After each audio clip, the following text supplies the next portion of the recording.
Welcome to Presence, a global conversation for a new earth, with hosts Doug King and Cody Deese. Thank you. I am Doug King. And I am the new president, Cody Deese. I love it. I love it. Cody, great to be with you again today, man. Oh, it's great to be here, and I'm really looking forward to the trajectory of this podcast. Absolutely. Trajectory of this podcast. So, yeah, you guys following this know that I've been speaking about postmodernity as the last level of first tier in the spiral. And that obviously is something that we spent X amount of time on, could and will spend a lot more time on it later. This is really just a general outline to let everyone know how the narrative is kind of syncing up with those first tier levels and how that works. And Cody has got here just in time today to talk with me a little bit about second tier consciousness. Okay, so I brought some questions with me, Doug. I love it. Obviously, from previous podcasts, you have walked through each stage on the spiral, but you've also done it in the context of the biblical narrative. Yep. I want to talk about this second tier. Mm-hmm. So obviously in the show notes, you kind of have all this laid out, and in the spiral you see this, but traditional, modern, postmodern, current three stages, last three stages of a first tier consciousness. Then you have what they call second tier. Yes. And this second tier begins with what they call integral perspective, or an integral spirituality, theology. The idea behind it is integrating. Yes. So let's start there. What does it mean to be second tier? And then for the audience that don't know this, what is integral theory? What is integral philosophy, integral perspective? What is that about? Yeah, absolutely. When you're moving into second tier, Cody, as you know, you're not moving into a completely different kind of consciousness from the standpoint of content so much. In other words, the spiral is based on a transcend and include principle, which means that second tier is a reinterpretation of all first tier levels. It's not the absence of those first tier levels. Rather, it is the reinterpretation of those first tier levels. And the real difference in first and second tier is that as people went through for the first time each of the worldview stages, they were a subject of that stage, meaning that was their worldview, and that's all they understood as their worldview, and they could not understand any worldview apart from that. So they were subject to that worldview. So again, if Genghis Khan in the warrior stage was relaxing one evening after pillaging, he would not sit around at night and talk about what it means to him to be part of the warrior age. To him, what he did every day was just the way life works. Yeah. And the same is true with a blue meme in a traditional age. Caesar wasn't sitting around, Pharaoh wasn't sitting around going, what do you guys think about this traditional blue meme age? They were subjects of it. Now, when you move into second tier, then all first tier levels become objective, meaning that I become the observer of all first tier levels. I know that I have not jettisoned these levels, meaning I, as a person, still have within me all that preceded. I am archaic, I am tribal, I have warrior, I have all those levels. But because I am not a subject of any one of them, I am able to objectively ask the question as to whether or not each of those levels is either healthy or unhealthy in me and in my worldview. I could say functional or dysfunctional, same type of idea, but I have the ability to then question the health of my postmodernity, the health of my modernity. When I first go through those phases, I'm not questioning it so much as I'm just thinking this is the way it is. And the problem with that is that within each of those levels, I can become unhealthy, just like I can if I were studying the Enneagram, my number can be healthy or unhealthy. So in the worldview, the same thing happens in the worldview. So in second tier, Cody, basically I am able to become the observer, and that's an extremely important point, because when we take it over to the narrative, we'll see that it's going to talk about the mind of Christ, and that's a mind that is a mind of observation and a mind that's able to see that Moses and the prophets had a role and function in first tier, and Jesus therefore says, so I didn't come to destroy Moses and the prophets. I just didn't come to destroy them.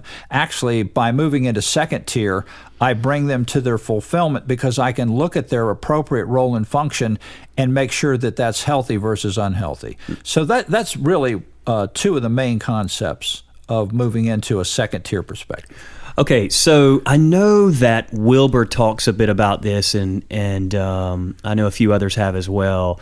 But Doug, when you talk about integration, when you talk about an integral stage of consciousness, is there a certain part of the population that you would say currently resides there? So you think about, like they say, the leading edge right now is postmodernity. Right. And they say for the switch to be flipped, over 10% like of population has to be there. Right. Where is the percentage right now of, you would say, of our particular culture here in the Western world of integral stages of consciousness? Yeah, that's a real good question. And actually, when I've continue to read people in integral philosophy, I get kind of differing answers, anywhere from maybe 3% to 5%. But you always have to ask another question and then another question. When we're talking about integral consciousness, there is this integral consciousness as I understand all the different fields, as I understand finance, education, sports, the biblical narrative and theology, politics. So while I may begin to have integral perceptions and interpretations of certain fields, I may find that I also have parts of my worldviews that actually are more traditional and very much more boundary-driven. I might be very advanced in some ways and still, on the other hand, have a viewpoint that in some way or another the LGBTQ community is less than, or that in some way or another I'm marginalizing a race, ethnicity, or something, and yet have a very integral view of some financial thing in the financial markets. So it does get a little bit complicated, but in general, Cody, at this time, I would say we probably got about 3 to 5% of people that are really able to have this discussion comfortably. It's when you get uncomfortable with the conversation that it's probably because you still have boundaries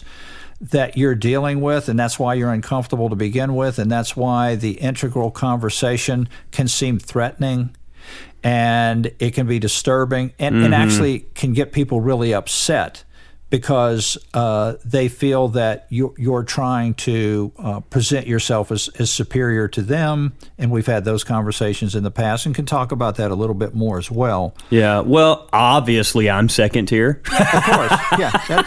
That was one of the, that was that had to be on your resume to get the job. By the way, that leads to some other questions, because when you talk about these tiers, and then you talk about like an integral consciousness, these things aren't, like, we're not speaking of theory here in the sense that, you become integrated when you just hear about integral. Right. And lots of people, I think, fall into that. It's interesting. Yes. I think I heard Wilbur say probably anyone who says they're second tier isn't. Yeah. Exactly. So that's how you know. Yeah. And so in that sense, as we continue to talk in these podcasts, there will be more clarity about this. One of the things in an introduction to the spiral is it can raise as many questions and maybe even more than it answers initially. So when we start, as we have, by just giving an overview of the spiral, and now we're giving an overview of second tier, it won't be until we begin to fold in the actual biblical narrative and the way we map the journey through the narrative, through these levels, and then the map that says you are now here in second tier space, in integral space. That's what's so cool about the narrative to me, is that it provides that mapping that corresponds to the spiral. And again, all I'm saying here, Cody, is it's very difficult to give illustrations in a general way, which we are, and we're going to do that, but I don't want people to go away from this podcast thinking that still leaves me with a lot of questions, still fuzzy about it, it's still cloudy, I'm not sure I still get second tier. Well, this is a start. We're just now introducing principles, and we're going to talk a whole lot more about it later. Absolutely. One thing, not that I am remotely at all even claiming that this growth has happened to me, but I do feel like I've had moments of integration in my life. And in one of the areas, actually, Doug, you helped me a lot with, and that is if integral consciousness is the awakening that we are made up of every level, and it's integrating essentially every first tier level, and it's the observation that there's unhealthy and there's healthy. One of the ways that kind of panned out for me, I've had a couple states of this and moments of this, is I think before, as you had mentioned, at a blue stage, traditional stage, or even a postmodern stage, I looked back with such disdain at the previous stage before me. Sure. And then you obviously look forward with this fear because of your boundaries ahead of you. Yeah. But where you know you're kind of tapping into some moments of integral is when, instead of looking back with disdain, as I was, I mean, there was a time, Doug, and this isn't a knock on Baptists, that's just how I grew up, but I couldn't use the word Baptist and good in the same sentence. Sure. And a part of that was just because I felt so wronged and manipulated growing up in that tradition. And I went through a season, Doug, of such just anger, feeling like I was lied to about certain things in the narrative. Sure. But then along the way, I had these moments of integrating these levels and realizing, my goodness, you know you're making progress and you're growing when you stop resisting your own upbringing and your own story, but you realize, oh, that was also a particular stage and season that I was at in my life. Yeah. And there were so many incredible, helpful, and healthy aspects of that stage that I currently still carry. You include, and what you were struggling with in anger, you later came to a peace with, as did I, and I continue to do this. My ego is just as alive today as it's ever been. I have the potential to go warrior today, just like I always have. I haven't risen above any other human on the planet in terms of having an ego. I've still got an ego. What has helped me is the observation. You're saying you are able through observation to now see what was going on in your upbringing within the traditional blue meme level, which is to say that you got to a place where, like Jesus, you could apply the spiral principle of forgive them, for they know not what they do. To say they know not what they do is Jesus saying there are actions that are taking place that are very hurtful by these people. And believe me, Jesus knew how hurtful they were as he was on the cross experience. And yet, Jesus was able to say, forgive them, because he knew it was a consciousness issue. And this is why the evolution of spiritual consciousness is so very important. And that is, Jesus is looking at the crowd and realizing that in the sense that they're doing all of these things that bring about harm to so many, it is done out of unconsciousness. This is why Jesus came to reveal, and so forth. So what you experienced is what I experienced. And even to this day, I have an ego. So if someone attacks me, or someone attacks someone in my family, that's even worse. My ego is ready to jump out and defend and pick up the sword, as did Peter in the garden. And That's what an ego does. But that's the beauty of, again, looking at spiral dynamics in light of the biblical narrative. Absolutely.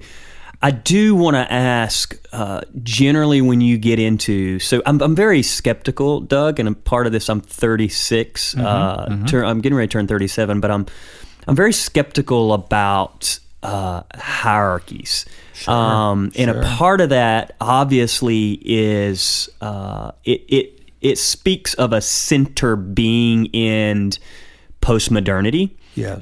That's kind of a fruit, I think, of postmodernity that has been pretty clear from folks that kind of examine postmodernity, which is that there's no one more superior than others. But what's interesting about that for me is when you get into that and you look at this first tier, second tier, even that language sometimes is very disturbing for folks, because it's like, oh, so what you're saying is, and there rightfully so are people who leverage it like, I'm enlightened, you're not. Yes. I'm progressive, you're not. Yes. I've got it figured out, you don't. Right. And I totally understand in a world where there is white-dominated hierarchies, where there's male-dominated hierarchies, that is an issue. What do you say about this first-tier, second-tier hierarchy, and do you believe there are people further along the way in the journey? Because that seems to make sense to me. Like, Doug, I have no problem sitting here acknowledging that. Let's take Mother Teresa for an example. Calcutta, right? When she was alive and doing her work, I had no problem acknowledging that she was steps ahead in her own awareness. Yes. And I don't know of a lot of people that wouldn't acknowledge that, and maybe there are some, but I'm pretty clear on the fact that there are some that are wiser than me along the way. Sure. And leaning into that, to me, is the humility of it and embracing that, gosh, I want to spend time with these individuals because they seem further along in their own development, in their own growth, and there are elements in their life that I crave. Yes. This calm center and peace when the world seems to be going crazy. Like, how did that person get there? Because I want some of that. Yes, absolutely. And so two points came into my head as you were talking there. Number one, when I was in my fundamentalist blue meme days, I absolutely would have said, well, whatever Mother Teresa's doing, she got a big problem, Cody. She's a Catholic. Because you grew up Church of God, right? It's Christ. Church of Christ, yes. Yeah, and so you guys were like, in a very narrow way, you were the right way. Sure. Just like Baptists and, you know, all blue fun. It's not just a particular denomination. That's the way blue works. Oh, absolutely. So you and I had that same experience, right? So there's that. Then the other thing is what attracted you to want to grow, in your mind, grow toward someone like a Mother Teresa. It was all of her attributes. Her attributes were serving other people, humility, a valuing of all people, no matter what walk of life they came in. She was out valuing people that typically society devalued. That is the evolution of spiritual consciousness from a hierarchical standpoint. She absolutely was more evolved in that sense because you're attracted to the way in which she serves, loves, and genuinely values every human being. Postmodernity correctly, as you just pointed out, observed that hierarchies, for the most part through history, have been power hierarchies. And the power will either have something to do with ethnicity, or it may have to do with wealth. It may have to do with other factors that are gender related or whatever. Well, those power hierarchies have led to the unhealthiness of each of these previous worldview levels because, again, each of those levels have both healthy and unhealthy in their history and can continue to produce unhealthy or healthy in their current state. So, rightly so, the postmodern did recognize this. But as Ken Wilber wrote in his book, A Theory of Everything, which is a great introductory book to look at the postmodern to integral challenges. As Ken pointed out, there's typically an overreaction to something once it's seen. So if you see that hierarchy is a problem, you typically overreact. And the overreaction is to throw out all hierarchy and say that everything and everyone is the same. When we talked about that unhealthy aspect in one of my podcasts, I brought up the joke that most people tell about unhealthy postmodernism in terms of sports. Everybody gets a trophy.